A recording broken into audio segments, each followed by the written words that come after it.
और ये दलित आईएएस के हत्यारे को छोड़ करके ये बता रहे हैं कि दलितों देखो तुम मार खाओ पिटाओ जो भी है, और भाजपा और संविधान को हराने के नाम पे तुम हमको डरा ही तो रहे हैं। नीतीश कुमार जी ने जो ये फैसला लिया है कानून बदल के, ये बिहार के आम जनमानस को, बिहार के जो सरकारी सेवक हैं, नौकरी करने वाले लोग हैं, वो बड़ा पदाधिकारी हो या छोटा कर्मचारी हो, सबको डराने का काम कर रहे हैं।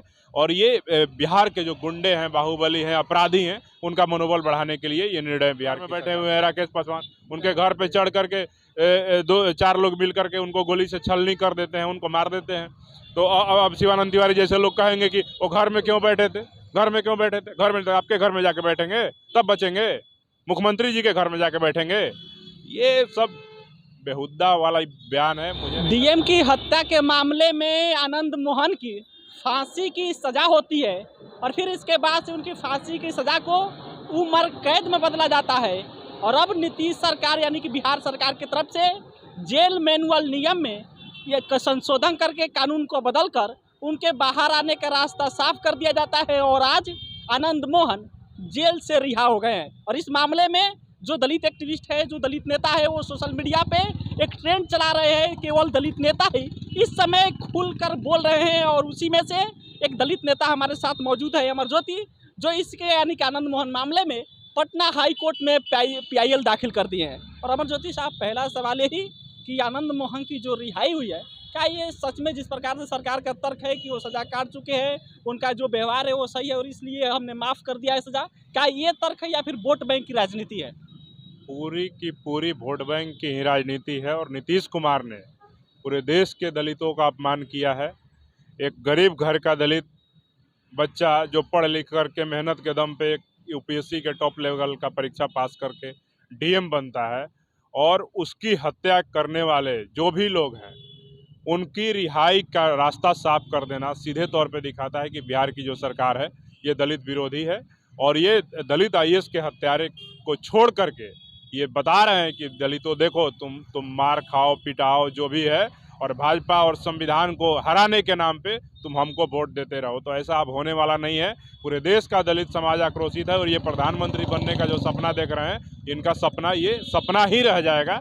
और ये इस मामले में हम लोग हाईकोर्ट गए हैं और जो भी कानून सम्मत होगी, न्याय जो होगा, हाईकोर्ट के जो जज हैं उसको देखेंगे।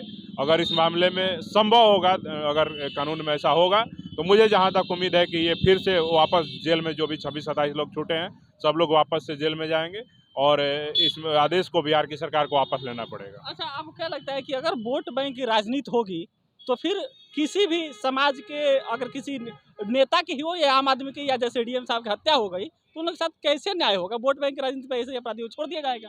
अरे भैया, हमको तो नीतीश कुमार जी से उम्मीद ही नहीं है कि ये वोट बैंक की राजनीति करके न्याय करेंगे। ये आप देखिए ना, बिहार में दलितों के खिलाफ उन्होंने क्या क्या नहीं किया। बिहार में दलितों के न्याय के लिए, जब बिहार में दलितों के ऊपर नरसंहार हुआ, उसके लिए अमीरदस आयोग बना था, उस आयोग को भी भंग किया इन्होंने। बिहार में ये अभी हाल ही का जो मामला है, ये जिस मामले में हम लोग हाईकोर्ट गए हैं, डीएम जी कृष्णैया जी के हत्या के मामले में जो दोषी हैं, जिनको उम्र कैद फांसी तक हुई, उसको उम्र कैद में हाईकोर्ट ने बदला। उस मामले में उनको रिहा करने का रास्ता साफ कर दिया। आप देखिए, बिहार में एससी आयोग जो कि दलितों को न्याय दिलाने के लिए होता है, वो आयोग को 7 सालों से बिहार की सरकार ने भंग करके रखा है। बिहार में SC ST जो छात्र हैं, उनके स्कॉलरशिप को इस सरकार ने बंद करके रखा है। बिहार में SC ST वेलफेयर फंड का पैसा, लाखों हजार करोड़ रुपया जो है, बिहार की सरकार अन्य मदों में खर्च कर देती है। तो किस तरह से हम मान लें कि ये दलित के हितैषी हैं? आनंद मोहन को बाहर आने से क्या दलित समाज में फिर से एक बार डर का भय उत्पन्न होगा? बिल्कुल, वो डरा ही तो रहे हैं। नीतीश कुमार जी ने जो ये फैसला लिया है कानून बदल के, ये बिहार के आम जनमानस को, बिहार के जो सरकारी सेवक हैं, नौकरी करने वाले लोग हैं, वो बड़ा पदाधिकारी हो या छोटा कर्मचारी हो, सबको डराने का काम कर रहे हैं। और ये बिहार के जो गुंडे हैं, बाहुबली हैं, अपराधी हैं, उनका मनोबल बढ़ाने के लिए ये निर्णय बिहार की सरकार ने किया है। अच्छा, आखिरी सवाल, आप जैसे आपकी लीगल टीम PIL दाखिल की है, तो लीगल टीम की तरफ से क्या आपको क्या उम्मीद है? लीगल टीम ने क्या बताया? क्या जो बिहार सरकार जो संशोधन किया है कानून, क्या वो वापस हो सकता है, फिर आनंद मोहन अंदर जा सकते हैं? क्या आपकी लीगल टीम बताई? देखिए, PIL जो दाखिल हुआ है अर्जेंट में है, और हाईकोर्ट उम्मीद है कि जल्द ही डेट देगी और सुनवाई करेगी इस मामले पे। और मुझे न्याय में विश्वास है, संविधान में विश्वास है, और मुझे कोर्ट पर भी विश्वास है कि बिहार की जो पटना हाई कोर्ट है वो इस मामले की सुनवाई करेगी और जल्द ही इस मामले को फिर से पलट करके बिहार सरकार को इस मामले में उस आदेश को जो उन्होंने बदला है उसको फिर से बहाल करके जो लोग हैं उनको जेल भेजने का काम करेगी। अच्छा, आखिरी सवाल लेते हैं। सामाजिक न्याय की योद्धा लालू यादव अपने आप को कहते हैं, ऐसा कहा भी जाता है कि आरजेडी सामाजिक न्याय की बात करती है। आरजेडी के एक नेता शिवानंद तिवारी कल कहते हैं कि देखिए डीएम साहब की ही गलती थी, उधर से उनको जाना ही नहीं चाहिए था। इस प्रकार से आरजेडी या यूँ कह लीजिए कोई भी नेता इसमें बोलने के लिए तैयार क्यों नहीं है?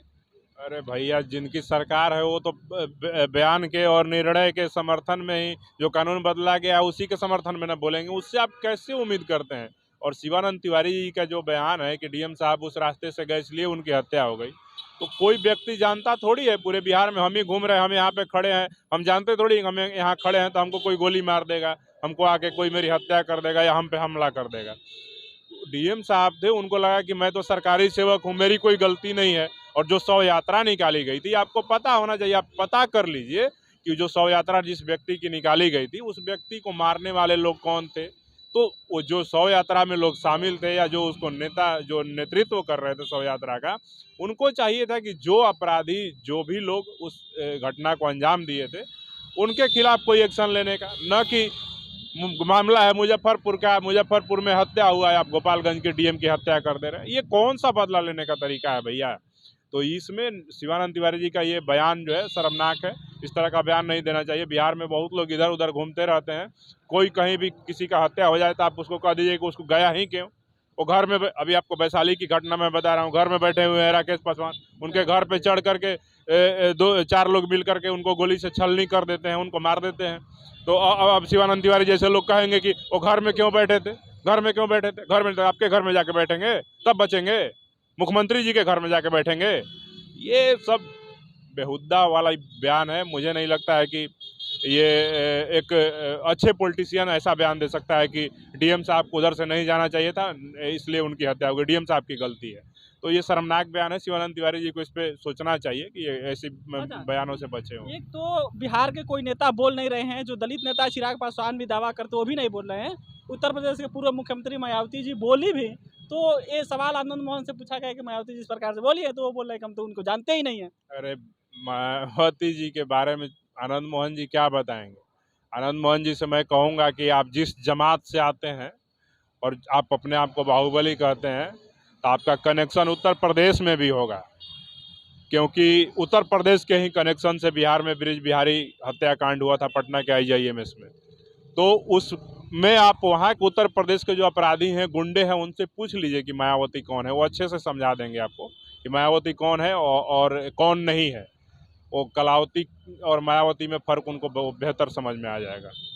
चलिए, तो ये अमर ज्योति हैं, दलित एक्टिविस्ट, दलित नेता हैं, और जिस प्रकार से आनंद मोहन की आज की रिहाई हो गई है उसके बाद से इन्होंने PIL दाखिल कर दिया है पटना हाई कोर्ट में, और इनकी लीगल टीम से की तरफ से बताया गया है बहुत जल्दी इस पर सुनवाई होगी। अर्जेंट हियरिंग के लिए डाला गया है, सुनवाई होगा तब इनको बताया कि लीगल टीम की तरफ से जानकारी दिया गया है कि शायद पटना हाई कोर्ट इस पर रिव्यू करे और एक बार फिर से आनंद मोहन समेत जो 26 लोग बाहर आए हैं वो एक बार फिर से अंदर जा सकते हैं। बाकी इस पर आपके राय के इंतजार है, कमेंट करके बताइएगा।